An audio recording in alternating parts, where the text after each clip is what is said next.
नमस्कार, जी न्यूज देख रहे हैं आप। मैं हूं आपके साथ शीरीन। वक्त हो गया मॉर्निंग ब्रेकिंग का, यानी हर जरूरी खबर आप तक पहुंचाने का। तो शुरुआत कर लेते हैं कुछ अहम खबरों से। पाकिस्तान को दुनिया भर में अकेला करने के लिए भारत की कूटनीति जारी है। पाकिस्तान जब तक आतंक का रास्ता नहीं छोड़ता, भारत उसे नहीं बख्शेगा। और इसी के तहत भारत ने अमेरिका को पाकिस्तान की करतूत के सबूत सौंपे हैं। पुलवामा में हुए हमले और भारत की जवाबी कार्रवाई के बाद भारत और अमेरिका लगातार एक दूसरे के संपर्क में हैं। सूत्रों के मुताबिक भारत ने अमेरिका को पाकिस्तान की तरफ से भारत के खिलाफ इस्तेमाल किए गए F-16 फाइटर प्लेन के सबूत सौंपे हैं। राष्ट्रीय सुरक्षा सलाहकार अजीत डोवल ने अमेरिकी NSA जॉन बोल्टन से बात की है। पुलवामा हमले के बाद ये तीसरा मौका है जब दोनों देशों के राष्ट्रीय सुरक्षा सलाहकारों के बीच बात हुई हो। बातचीत में F-16 का भी जिक्र हुआ और साथ ही जॉन बोल्टन को ये जानकारी भी दी गई कि कैसे पाकिस्तान ने भारत पर हमले के लिए एमराम मिसाइल का इस्तेमाल किया था। वहीं दूसरी तरफ पुलवामा हमले के मास्टरमाइंड मसूद अजहर संयुक्त राष्ट्र से प्रतिबंध लगवाने के लिए भारत, चीन सहित सुरक्षा परिषद के सभी 15 सदस्यों से बातचीत कर रहा है। पुलवामा हमले के बाद भारत के दबाव से पाकिस्तान बेचैन है। उसे समझ नहीं आ रहा कि जिन आतंकियों को वो अब तक पालता आया है, उनके साथ क्या करे। आतंकी मसूद अजहर को सुरक्षा देने के लिए पाकिस्तान उसकी गिरफ्तारी का दिखावा करने की तैयारी कर रहा है। पाकिस्तान के गृह मंत्रालय ने जैश-ए-मोहम्मद चीफ की गिरफ्तारी की सिफारिश की है। इस पर अंतिम फैसला पाकिस्तान के प्रधानमंत्री इमरान खान को करना है। भारत के कूटनीतिक दबाव के बाद पाकिस्तान ने जैश के 44 आतंकियों को एहतियातन हिरासत में लिया है। इनमें मसूद अजहर का भाई मुफ्ती अब्दुल रऊफ उर्फ रऊफ असगर, मसूद का बेटा हम्माद अजहर शामिल है। जैश-ए-मोहम्मद ने खुद एडमिट किया, माना है कि पुलवामा के अटैक में उसका हाथ था। तो एक संगठन अपनी आतंक की हरकत को मानता है और वो संगठन पाकिस्तान गवर्नमेंट के साथ मेल मिलाप में है, ये पाकिस्तान गवर्नमेंट मान रही है। इससे ज्यादा सबूत क्या चाहिए। तो इकोनॉमिक सैंक्शन या उसको बैन करने के लिए इतना मसाला काफी है। पुलवामा हमले के बाद भारत ने पाकिस्तान को जो सबूत सौंपे थे, उनमें मसूद अजहर का नाम साफ साफ शब्दों में लिखा हुआ था। इस तरह की कार्रवाई करके पाकिस्तान अंतर्राष्ट्रीय समुदाय को ये दिखाना चाहता है कि वो आतंकवादियों के खिलाफ कार्रवाई कर रहा है, क्योंकि आतंकवादियों को आतंकवाद रोधी कानूनों के तहत गिरफ्तार नहीं किया गया है। उन्हें जांच के लिए सिर्फ एहतियाती हिरासत में लिया गया है। आतंकवादियों को हिरासत में लिया जाना उन्हें सुरक्षा मुहैया करने की चाल भी हो सकती है। तो आतंक पर दुनिया भर में अलग थलग पड़ चुके पाकिस्तान ने अब चौतरफा दबाव के बाद आतंकी हाफिज सईद के आतंकी संगठनों पर प्रतिबंध लगा दिया है। पाकिस्तान ने मुंबई हमले के मास्टरमाइंड और भारत के सबसे बड़े दुश्मन हाफिज सईद के 2 आतंकवादी संगठनों जमात-उद-दावा और फलाह इंसानियत फाउंडेशन पर बैन लगा दिया है। पाकिस्तान के आंतरिक मामलों के मंत्रालय ने आतंकवाद विरोधी अधिनियम 1997 के तहत ये कार्रवाई की है। सोमवार तक NCTA की वेबसाइट पर इन संगठनों को निगरानी संगठनों की सूची में रखा गया था, लेकिन मंगलवार को ही इन्हें प्रतिबंधित संगठनों की सूची में डाल दिया गया। पुलवामा हमले के बाद पाकिस्तान पर आतंकी संगठनों के खिलाफ कार्रवाई करने का दुनिया भर से दबाव पड़ रहा था, जिसके बाद 21 फरवरी को पाकिस्तान सरकार ने ऐलान किया कि उसने जमात-उद-दावा और फलाह इंसानियत फाउंडेशन पर प्रतिबंध लगा दिया है। लेकिन सोमवार को जो लिस्ट जारी हुई, उसमें इन दोनों संगठनों को निगरानी सूची में रखा था, जिसको लेकर एक बार फिर पाकिस्तान की किरकिरी हुई और मजबूरी में पाकिस्तान को एक कदम उठाना पड़ा। आतंकवाद के खिलाफ पाकिस्तान की हर कार्रवाई सिर्फ दिखावा ही होती है और इसका मकसद आतंकियों को बचाना होता है। साल 2017 में भी जमात-उद-दावा और फलाह इंसानियत फाउंडेशन को निगरानी लिस्ट में डाला गया था, लेकिन कोई कार्रवाई नहीं की गई। मुंबई हमले को लेकर भारत ने हाफिज सईद के खिलाफ पाकिस्तान को सबूत दिए, लेकिन पाकिस्तान ने कोई कार्रवाई नहीं की। अमेरिका ने हाफिज सईद पर $10 मिलियन का इनाम भी रखा है। संयुक्त राष्ट्र के प्रतिबंधित आतंकियों की लिस्ट में उसका नाम है। पाकिस्तान ने 2017 में हाफिज सईद को घर में नजरबंद किया था, लेकिन बाद में उसे छोड़ दिया।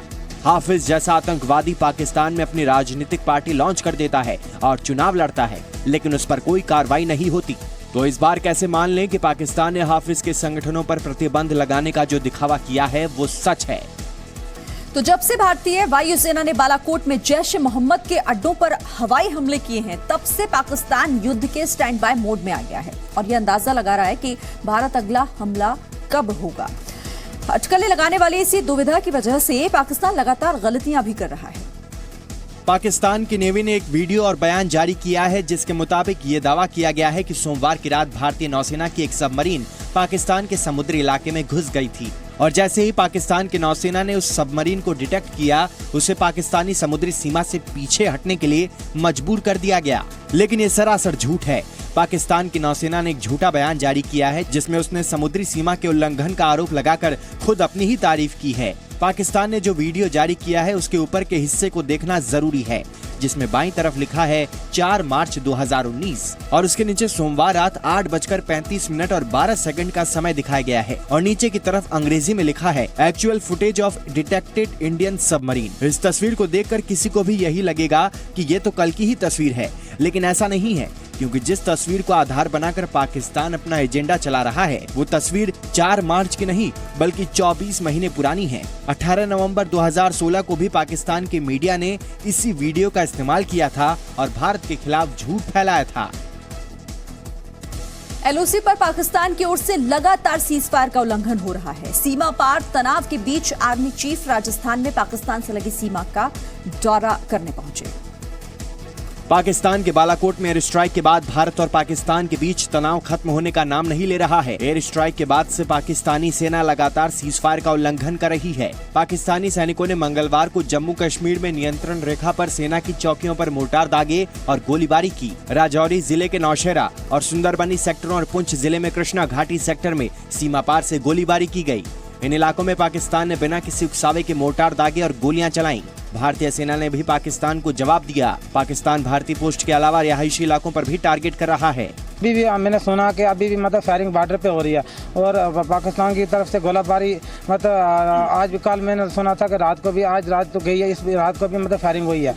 हाई स्कूल कुनैया में इनको जो है यहाँ पर रखा हुआ है, तो अभी देखते हैं हालात के पेश नज़र अगर होंगे, हालात ठीक हो गए तो फिर इनको जो है वो डीसी साहब जो डिसीजन लेंगे इनको क्या करना है, फर्दर यहाँ पे रखना है या वापस अपने घरों में भेजना है। सीमा पर तनाव के बीच आर्मी चीफ बिपिन रावत ने राजस्थान में पाकिस्तान से लगी सीमा का दौरा किया। आर्मी चीफ बीकानेर, जैसलमेर और श्रीगंगानगर में सीमा से सटे इलाकों में गए। आर्मी चीफ ने राजस्थान में 1037 किलोमीटर लंबी सीमा पर तैनात जवानों को जरूरी निर्देश भी दिए।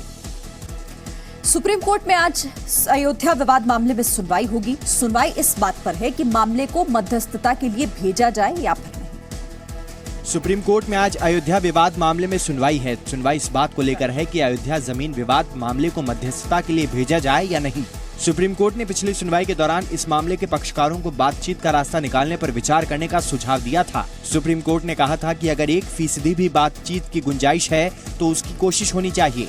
इस दौरान मुस्लिम पक्षकारों के वकील का कहना था कि वो मध्यस्थता के लिए कोशिश कर सकते हैं। सुन्नी वक्फ बोर्ड की तरफ से हम और हमारे senior mister Jilani last date पर उन्होंने कोर्ट में बोला कि हम लोग मीडिएशन के लिए तैयार है। रादर इंटायर मुस्लिम साइड, पूरी मुस्लिम साइड ने अपना रजामंदी दिखाई थी कि हम मेडिशन के लिए तैयार हैं।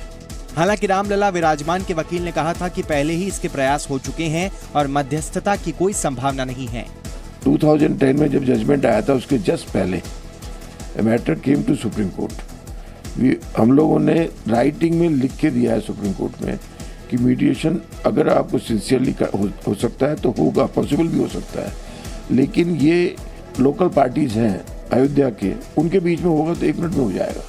अगर आउटसाइडर्स का इंटरफेरेंस होगा तो नहीं होगा। कोर्ट ने आज मामले के पक्षकारों को इस मामले में अपने विचार रखने को कहा है, जिसके बाद कोर्ट ये फैसला लेगा कि मामले को मध्यस्थता के लिए भेजा जाए या नहीं।